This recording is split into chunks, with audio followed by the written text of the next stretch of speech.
नमस्कार दोस्तों, target with PS Parihar channel में आपका स्वागत है। और आज की इस वीडियो हम लोग बात करेंगे उत्तर प्रदेश लोक सेवा आयोग की भर्तियों की।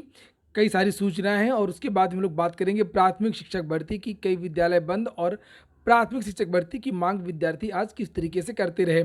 उत्तर प्रदेश दरोगा भर्ती के बारे में भी सूचनाएं हैं कि आखिरकार इस भर्ती का क्या होगा। तो वीडियो को जल्दी से लाइक कर दें, शेयर कर दें। और जिन छात्रों ने चैनल को अभी भी सब्सक्राइब ना किया हो तो जल्दी से सब्सक्राइब कर लें ताकि आप लोगों को भी इसी प्रकार की ऑथेंटिक अपडेट सबसे पहले मिलती। आगे बढ़ने से पहले एक सूचना है उन विद्यार्थियों के लिए जो विद्यार्थी किसी भी प्रतियोगी परीक्षा की तैयारी कर रहे हैं। वे अभ्यर्थी इस ऑफर का लाभ ले सकते हैं। यहाँ पर आप लोग देख सकते हैं इस ऑफर में 399 रुपये वाला प्लान आपको 360 रुपये में मिलेगा। और ये प्लान है अनलिमिटेड मॉक टेस्ट का। अनलिमिटेड का मतलब ये है कि लगभग 590 एग्जाम की जो टेस्ट सीरीज है और मॉक टेस्ट है उसमें भाग लेने का आपको मौका मिलेगा। लेकिन इसके लिए आपको एक कोड यूज करना पड़ेगा, TWP को यूज करेंगे तभी आपको 399 वाला प्लान 360 में मिलेगा। इसकी वैलिडिटी लगभग 1 साल की रहेगी। 1 साल तक आप लोग 550 परीक्षाओं की, यूपीपीएससी की भी परीक्षाएं होंगी, यूपी ट्रिपल एससी की भी होंगी, रेलवे की होंगी, एसएससी की होंगी, बहुत सारी परीक्षाएं उसमें कवर करवाई जाएंगी। टीचर्स डे पर ये स्पेशल सेल है, यहाँ पर आप लोग देख सकते हैं। और इसकी जो लिंक है वो मैंने डिस्क्रिप्शन बॉक्स में दे दी है, वहाँ पर जाकर के आप लोग आज ही इस ऑफर का लाभ ले सकते हैं। टेक्स्ट बुक के बारे में मैंने पहले भी कई बार बताया कि इसमें लगभग 14 लाख विद्यार्थी जुड़े हुए हैं। 12 लैंग्वेज में ये मॉक टेस्ट उपलब्ध हैं और इसमें 7,000 से ज़्यादा प्रीवियस ईयर के पेपर भी आपको देखने को मिलेंगे। पूरा का पूरा जो सॉल्व पेपर वो भी देखने को मिल जाएगा। चलिए शुरू करते हैं आज की सूचनाओं को। और आज हम लोग बात करने वाले हैं सबसे पहले उत्तर प्रदेश लोक सेवा आयोग की। आज सुबह से बहुत सारी पोस्ट वायरल हो रही हैं और बहुत सारे विद्यार्थी ये पूछ रहे हैं कि क्या सर वैकल्पिक विषय हट जाएगा, जो ऑप्शनल विषय है वो पीसीएस में हट जाएगा। यहाँ ये पोस्ट है जो वायरल हो रही है व्हाट्सएप पर भी और फेसबुक में भी कि उत्तर प्रदेश लोक सेवा आयोग मेन से सब्जेक्ट हटाने को तत्पर शासन की अनुमति पर करेगा निर्भर। तो मेरी अभी बातचीत हुई है और मुझे जानकारी ये मिली है कि ऐसा कोई भी प्रस्ताव नहीं है और ऐसा कुछ भी नहीं होने वाला है। उत्तर प्रदेश लोक सेवा आयोग में चर्चा इस बात को लेकर के ये जो अफवाहें उड़ी हैं, जो चर्चाएं उड़ी हैं वो इसलिए हैं कि कुछ दिनों पहले विद्यार्थियों ने एक ज्ञापन दिया था और ये मांग रखी थी कि स्केलिंग में बहुत सारा विवाद होता है, मामला कोर्ट में जाता है। और इसमें कुछ विद्यार्थियों को ये कहना था कि ऑप्शनल सब्जेक्ट को हटा देना चाहिए, केवल इसमें एक जीएस के पेपर जोड़ देना चाहिए और ख़ासतौर से उत्तर प्रदेश स्पेशल का, जिससे ये स्केलिंग वाला मामला है ये सब नहीं होगा और इसमें केवल जीएस आधार पर छात्रों का चयन होगा। तो मैं बता दूं कि उत्तर प्रदेश लोक सेवा आयोग इस समय केवल यूपीपीएससी को फॉलो करने पर लगा हुआ है। यूपीएससी माफ़ करिएगा, यूपीएससी संघ लोक सेवा आयोग की जो परीक्षा होती है यूपीएससी की, उसको फॉलो कर रहा है उत्तर प्रदेश लोक सेवा आयोग।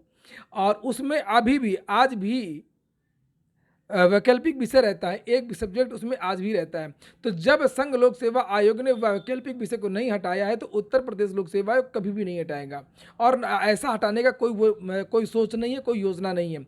इसलिए जिनका सब्जेक्ट है वो आराम से तैयारी करें, ऐसा कहीं कुछ भी बदलाव फिलहाल नहीं होने वाला है। हालांकि बहुत सारे ऐसे राज्य हैं जहां पर वैकल्पिक विषय नहीं है, केवल जीएस के आधार पर ही पूरी पीसीएस की परीक्षा होती है। तो भले ही कई राज्यों ने हटा दिया है लेकिन उत्तर प्रदेश में ऐसा कुछ भी होने नहीं जा रहा है। और अब हम लोग बात करते हैं परिणाम की। तो सुबह एक पोस्ट और वायरल हो रही थी कि पीसीएस 2021 का फाइनल परिणाम जो मामला कोर्ट में है वो और आरओ के परिणाम इसी महीने जारी होंगे। तो इसी महीने कोई भी परिणाम जारी नहीं हो पाए। भले ही 2 दिन पहले समाचार पत्रों के माध्यम से जानकारी दी गई थी कि आरओ का परिणाम जारी कर दिया जाएगा। पता नहीं कैसे पेपर में आ गया, क्योंकि अभी आरओ की तो टाइपिंग ही नहीं हुई। तो पहले तो एआरओ वाले जो छात्र हैं, ओ लेवल वाले या समकक्ष वाले, इनकी तो टाइपिंग होनी है, उसके बाद में फाइनल परिणाम इकट्ठा आरओ को जारी होता है। कभी भी आरओ का अलग अलग परिणाम जारी नहीं होता है, ये परिणाम इकट्ठा होएगा। सबसे पहले अभी इन विद्यार्थियों की टाइपिंग के लिए जो नोटिस है वो बहुत जल्दी जारी होने वाली है। इसी सप्ताह इसकी जो नोटिस है वो जारी हो सकती है। और पीसीएस 2021 जो मामला है फाइनल, जो कोर्ट में चला गया है, उसकी सुनवाई कल होनी है। आपको पता होगा कि जज साहब सुनवाई करते करते हट गए थे इस केस से और कल देखते हैं क्या चीफ जस्टिस की बेंच में इस केस की सुनवाई होनी है। आरक्षण को लेकर के विवाद हो गया था, सिंगल बेंच ने इसको रद्द कर दिया था पीसीएस प्री का परिणाम और ये कहा था कि पूरा प्री मेंस इंटरव्यू फिर से इसका करवाया जाए। और उसके बाद में आयोग डबल बेंच में चला गया, आयोग ने नहीं माना है, आयोग ने अपील की है, आयोग संतुष्ट नहीं है, आयोग जल्दी मानता भी नहीं किसी बात को। और कल जो भी अपडेट होंगी पीसीएस के बारे में मैं आपको इस चैनल के माध्यम से दे दूँ। आरओ के बारे में भी बहुत सारी अफवाहें उड़ रही थी कि नवंबर के महीने में इसका नोटिफिकेशन जारी होगा, तो नवंबर के महीने में इसका नोटिफिकेशन नहीं आ रहा है। अब मैंने पहले ही बताया था आपसे कि दिसंबर या जनवरी के महीने में ही इसका नोटिफिकेशन आ सकता है। और क्योंकि पद तो रिक्त हो गए हैं लेकिन पूरे पदों का अधियाचन लोक सेवा आयोग नहीं आया है, बस केवल यही कारण और कोई दूसरा कारण नहीं है। कुछ पदों का अधियाचन आ चुका है।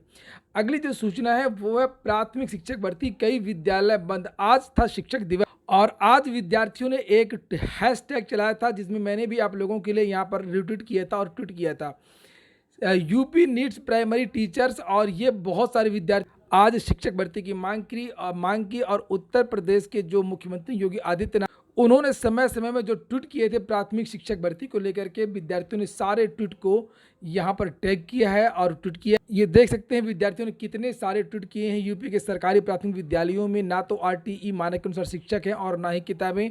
और मैं भी समय समय पर हमेशा अपने चैनल के माध्यम से ये बात बताता रहता हूँ कि किस विद्यालय में कितने पद रिक्त। और पिछले साल तो बहुत सारी सरकार की तरफ से सूचनाएं दी गई थी। भाजपा के ही एक नेता थे जिन्होंने ट्वीट को डिलीट कर दिया था बाद में, बाम्बालाल दिवाकर भाजपा के नेता थे जिन्होंने 70,000 पदों पर भर्ती की बात कही थी और ये ट्वीट उन्होंने ही किया था। और बड़े बड़े समाचार पत्रों के माध्यम से भी जानकारी दी गई थी। विद्यार्थियों ने ये सभी स्क्रीनशॉट्स आज के ट्वीट में लगाए और आज सुबह से ही लगातार इसके लिए विद्यार्थी मांग करते रहे। ये खंडहर है लेकिन उसमें गरीबों के बच्चे पढ़ते हैं। कितने सरकारी स्कूल भारतीय जनता पार्टी शासित राज्यों में बंद हुए और उसमें नंबर 1 पर अगर कोई प्रदेश है तो उस प्रदेश का नाम है उत्तर प्रदेश।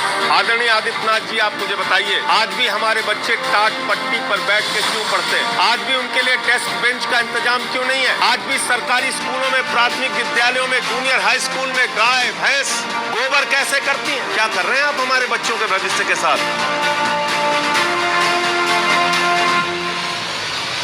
उत्तर प्रदेश में 25,577 सरकारी स्कूल बंद हुए। मध्य प्रदेश में जहां भारतीय जनता पार्टी का शासन है। तो आम आदमी पार्टी के राज्यसभा के सांसद संजय सिंह ने एक बड़ा आरोप लगाया है बीजेपी सरकार पर कि उत्तर प्रदेश में लगभग 25,000 स्कूल बंद हो गए हैं। 25,000 स्कूल अगर बंद हो गए तो आप लोग समझ सकते हैं कि कितने सारे जो पद हैं वो समाप्त किए गए हैं। हालांकि मैं तो पूरे 1 साल से ही लगातार आप लोगों से बताया है मैंने कि बहुत सारे स्कूल बंद हो गए हैं। शायद राजीव कुमार कमेटी की वजह से है या क्या कारण है ये सरकार ने कभी नहीं बताया है।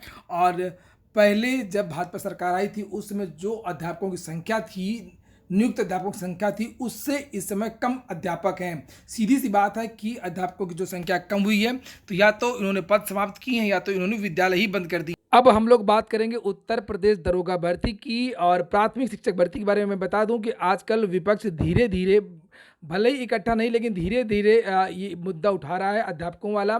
अभी कुछ दिन पहले केजरीवाल ने भी कहा था और उसके बाद में जो अखिलेश यादव समाजवादी पार्टी के राष्ट्रीय अध्यक्ष हैं उन्होंने भी शिक्षक भर्ती की बात उठाई थी कि अध्यापकों के जो पद हैं वो बहुत कम है उत्तर प्रदेश। ये 3 दिन पहले कई समाचार पत्र है, यहाँ पर देख सकते हैं अखिलेश यादव का बयान छपा हुआ है। जर्जर भवनों में चल रहे हैं स्कूल, बड़ी संख्या में शिक्षकों के पद भी रिक्त। आप लोग इस तरीके की वीडियोस को ज़्यादा से ज़्यादा शेयर कर दिया करें, वीडियो को लाइक अवश्य कर दिया करें जिससे मैं आप लोगों को और अधिक शिक्षक भर्ती के बारे में अपडेट्स देता रहूं। अगली जो सूचना है वो उत्तर प्रदेश दरोगा भर्ती की।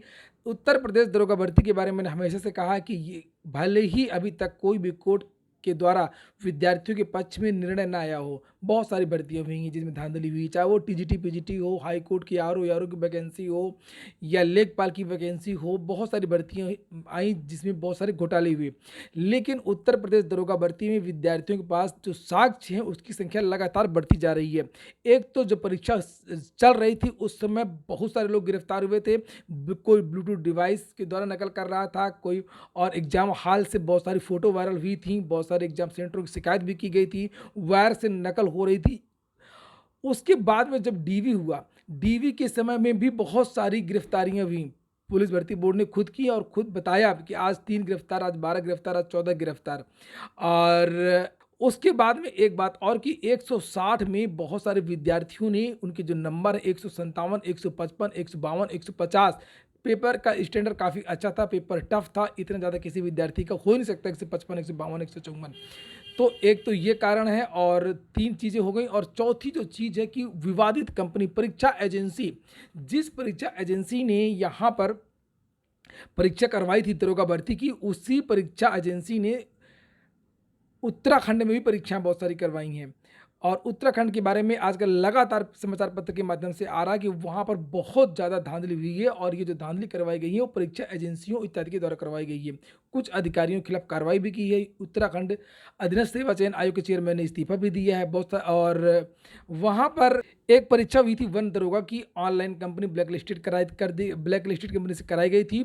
ये कंपनी ब्लैक लिस्टेड, ये देखिए समाचार पत्र में लिखा है, ब्लैक लिस्टेड कंपनी पहले से थी और इसी से परीक्षा कराई गई। ये एक बड़ा आरोप लगाया गया है। तो जब यहाँ पर ब्लैक लिस्टेड थी तो उत्तर प्रदेश में भी मतलब उस एजेंसी से, उस बदनाम एजेंसी से परीक्षा क्यों करवाई गई, ये विद्यार्थी साक्ष्य लगाएंगे बहस में। लगा ही रहे, पहले भी लगाया है उन्होंने, जो सुनवाई चल रही है। NSEIT, अमर उजाला की ये न्यूज है, लिमिटेड कंपनी को इस परीक्षा से 1 महीने पहले सितंबर 2021 में मध्य प्रदेश सरकार ने ब्लैक लिस्ट में डाल दिया था। बावजूद इसके आयोग ने परीक्षा प्रक्रिया को जारी रखा, जबकि इस कंपनी की वहां पर 6 महीने पहले से जांच चल रही थी। तो यहाँ पर STF की अब तक जांच में, तो NSEIT वाली जो कंपनी थी इसको फिर से ये जो NSEIT की जो करतूत है उसके बारे में समाचार पत्रों के माध्यम से यहाँ पर जानकारी दी गई है और इसको यहाँ पर ब्लैक लिस्ट कर दिया गया है उत्तराखंड में। तो यहाँ पर आगे लिखा है कि NSEIT कंपनी के माध्यम से मध्य प्रदेश में प्रोफेशनल एग्जामिनेशन बोर्ड ने कृषि विस्तार अधिकारी, नर्सिंग ग्रुप 2 की सहायक संप्रेक्षक समेत 10 भर्तियां करवाई थी और ये परीक्षाएं फरवरी 2021 के बीच में करवाई गई, जनवरी से फरवरी के बीच में। इन पर सवाल उठे तो मध्य प्रदेश सरकार ने जांच करवाई और साइबर पुलिस ने जांच के दौरान कृषि विस्तार अधिकारी, नर्सिंग और ग्रुप 2 की सहायक संप्रेक्षक की परीक्षा में धांधली पाई। तो इस कंपनी ने यहाँ भी धांधली किया और इसी कंपनी ने वन दरोगा की भर्ती में भी धांधली किया और लिखा कि इसके बाद इन परीक्षाओं को रद्द कर दिया गया। वन दरोगा भर्ती थी उत्तराखंड की और ये जो बाकी परीक्षाएं थी वो मध्य प्रदेश की थी। लिखा है कि STF के आधिकारिक सूत्रों के मुताबिक यह बात जांच में सामने आ चुकी, इसलिए मैं कहता हूं कि उत्तर प्रदेश दरोगा भर्ती जो है वो इसका री एग्जाम होना लगभग तय है। पूरा वीडियो सुनने के लिए बहुत बहुत धन्यवाद।